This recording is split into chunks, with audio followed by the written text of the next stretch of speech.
Hi friends, welcome back to rainbow angels. ఎలా ఉన్నారు? బాగున్నారా అండి? మా ఛానల్ని ఫస్ట్ టైం చూస్తున్న వాళ్ళు ప్లీజ్ సబ్స్క్రైబ్ చేసుకోండి.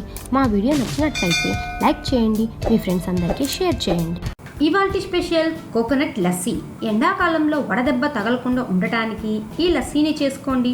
బాడీని చాలా కూల్గా ఉంచుతుంది. ఎలా తయారు చేయాలో చూద్దాం రండి. కోకోనట్ లస్సీ తయారు చేయడం కోసం లేతగా ఉన్న కొబ్బరి బొండం తీసుకోవాలి. ఈ లస్సీకి లేతగా ఉన్న కొబ్బరి బొండమే చాలా టేస్టీగా ఉంటుంది. ఇప్పుడు ఇందులో ఉన్న వాటర్ని ఒక గ్లాసులోకి తీసుకోవాలి. ఇప్పుడు వాటర్ని పక్కన పెట్టుకోవాలి. అందులో ఉన్న కొబ్బరిని కూడా ఈ విధంగా చిన్న చిన్న పీసెస్గా కట్ చేసుకోవాలి. చూడండి, కొబ్బరి కూడా ఈ విధంగా బాగా లేతగా ఉంటేనే ఈ లస్సీ చాలా టేస్టీగా ఉంటుంది. ఇప్పుడు ఈ పీసెస్ని ఒక మిక్సీ జార్లో యాడ్ చేసుకోవాలి. మనం తీసుకున్న కొబ్బరి నీళ్ళని కూడా ఇందులో యాడ్ చేసుకోవాలి. ఇందులో తీయగా ఉన్న 1 కప్పు పెరుగు, స్వీట్కి తగ్గట్టు షుగరు వేసుకొని వీటిని బాగా గ్రైండ్ చేసుకోవాలి. చూడండి, ఈ విధంగా బాగా గ్రైండ్ చేసుకోవాలి. చాలా అంటే చాలా టేస్టీగా ఉండే, బాడీని కూల్గా ఉంచే కోకోనట్ లస్సీ రెడీ అయిపోయింది. ఇప్పుడు వీటిని మనం సర్వింగ్ గ్లాస్లో తీసుకొని సర్వ్ చేసుకుందాం. ఈ వీడియో కనుక మీకు నచ్చినట్లయితే లైక్ చేయండి, షేర్ చేయండి. మర్చిపోకుండా నోటిఫికేషన్ బెల్ నొక్కండి.